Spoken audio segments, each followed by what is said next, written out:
Assalamualaikum warahmatullahi wabarakatuh dan selamat pagi kepada murid-murid tahun 3 Cemerlang. Apa khabar? Cikgu harap kamu semua dalam keadaan sihat dan baik-baik sahaja di rumah. Baiklah murid-murid, untuk meneruskan pembelajaran Bahasa Melayu tahun 3,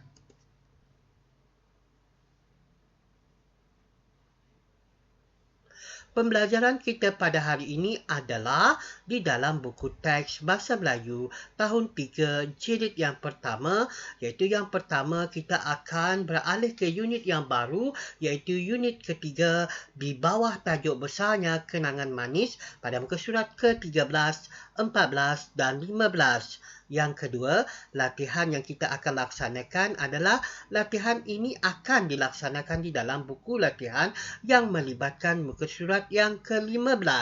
Sudah bersedia murid-murid? Pembelajaran kita yang pertama. Sekarang kita berada di unit yang baru, iaitu unit yang ketiga di bawah tajuk besar Kenangan Manis. Muka surat yang ke-13 adalah berkaitan ayat tunggal dan ayat majmuk. Kalau kita perhatikan, maklumat yang terdapat pada muka surat ke-13 adalah isi tempat kosong yang melibatkan ayat tunggal dan ayat majmuk.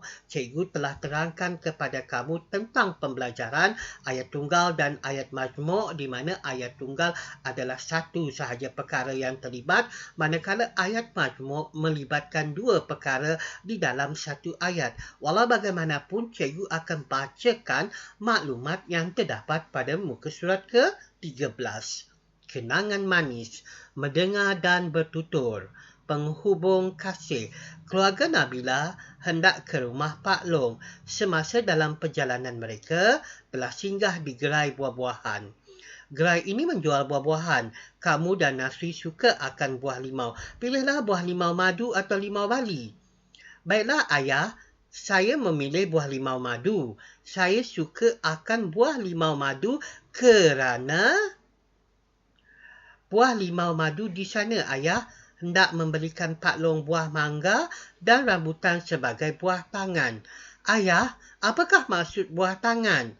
Buah tangan ialah sesuatu yang kita bawa ketika menziarahi seseorang. Kita boleh membawa tempat kosong. Baiklah murid-murid, dalam dialog ini ada tempat kosong yang perlu diisikan. Ini adalah kerana tempat kosong itu perlu diisikan dengan ayat tunggal dan ayat majmuk. Kita lihat satu persatu. Okey, itu adalah jawapan bagi dialog yang pertama. Baiklah ayah, saya memilih buah limau madu. Saya suka akan buah limau madu kerana rasanya sedap. Itu adalah jawapan bagi dialog yang pertama. Kerana apabila kamu lihat perkataan rasanya sedap, itu merupakan satu saja perkara yang terlibat dan ia adalah ayat tunggal. Yang kedua adalah buah tangan ialah sesuatu yang kita bawa ketika menziarahi seseorang. Kita boleh membawa kepada mereka. Cikgu pernah maklumkan kepada kamu bahawa apabila ia melibatkan lebih daripada satu, itu bermaksud adalah ayat majmuk. Di sini perkataan mereka itu menunjukkan bahawa ia melebihi daripada satu. Cikgu harap kamu faham perkara yang berkaitan dengan ayat tunggal dan ayat majmuk. Murid-murid, untuk pembelajaran kita yang kedua, untuk latihan ini kamu dihendaki membaca petikan berita ini dengan betul mengikut sebutan yang betul. Pada muka surat yang ke-17 ini adalah merupakan petikan berita. Latihan ini meminta kamu untuk membaca petikan berita ini dengan sebutan yang betul, di mana kamu perlu menyebut setiap patah perkataan itu dengan sebutan yang betul. Walau bagaimanapun, cikgu akan menunjukkan kepada kamu bagaimana cara membaca petikan berita ini dengan betul. Kem Bistari, Besut, 14 Februari. Gelang Batik Puan Hajah Aminah telah mengadakan kem Bistari untuk rumah anak yatim Titian Kasih. Kem ini diadakan di Rumah Rehat Sri Talang dan disertai oleh 30 orang anak yatim. Menurut Puan Hajah Aminah, 54 tahun, kem ini bertujuan untuk membantu anak-anak yatim dalam proses pembelajaran. Aktiviti kem Bistari ini dikendalikan oleh anggota keluarga beliau sendiri. Antara aktiviti yang diadakan ialah ceramah motivasi diri. Ceramah ini telah disampaikan oleh Puan Zainab, seorang kaunselor. Beliau ialah menantu Puan Hajah Aminah. Selain itu, aktiviti sukaneka menjejak hutan dan meniti jambatan gantung dikendalikan oleh Encik Abdul Aziz, anak Puan Hajah Aminah. Puan Hajah Aminah amat gembira kerana program ini berjaya dilaksanakan. Kem Bistari tersebut telah meninggalkan kenangan manis bagi Puan Hajah Aminah, keluarga dan anak-anak yatim titian kasih. Cikgu harap kamu dapat mendengar dan mengikut bagaimana cara cikgu membaca petikan berita ini dengan sebutan yang betul. Baiklah murid-murid, untuk meneruskan pembelajaran, sila buka muka surat yang ke-15 pada buku teks Bahasa Melayu tahun 3 jilid yang pertama. Untuk latihan ini perlu dilaksanakan di dalam buku latihan. Latihan ini meminta kamu untuk membuat perenggan ayat. Walau bagaimanapun, cikgu akan menerangkan perkara yang berkaitan dengan ayat dan perenggan. Apakah yang dimaksudkan dengan ayat dan perenggan? Kita lihat ayat dahulu ya. Ayat membawa maksud di mana kamu perlu mengembangkan sesuatu perkataan menjadi sesuatu yang bermakna. Sebagai contoh, perkataan mengambil. Apabila ia dikembangkan menjadi ayat, ia akan berbunyi, Ali mengambil air di dapur. Ini adalah ayat yang telah dikembangkan melalui perkataan mengambil. Maksud perenggan pula adalah perenggan membawa maksud di mana kamu perlu mengembangkan rangkai ayat menjadi sesuatu yang bermakna di dalam beberapa ayat. Sebagai contoh, berikut adalah merupakan rangkai ayat.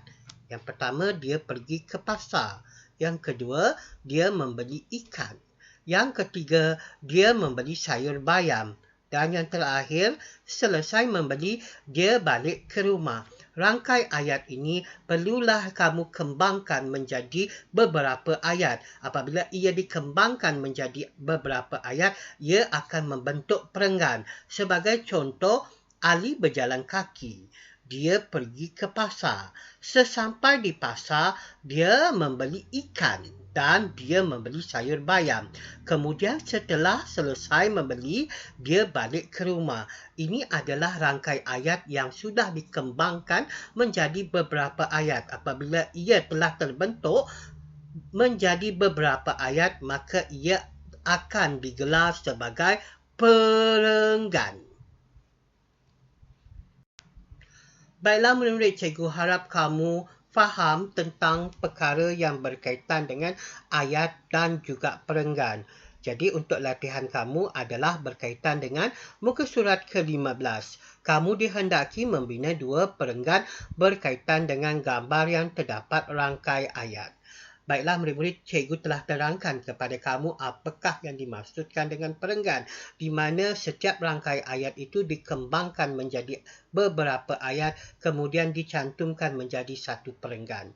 Berikut adalah cuba perhatikan perkataan yang dibulatkan yang berwarna hijau. Ia adalah merupakan rangkai ayat bagi kedua-dua gambar tersebut. Cikgu bacakan rangkai ayat untuk gambar yang pertama. Membantu datuk dan nenek mengedarkan minuman, melayan anak-anak yatim. Untuk rangkai ayat yang kedua pula adalah meniti jambatan gantung, berasa gayat, memegang tali jambatan dengan kuatnya, pengalaman yang berharga.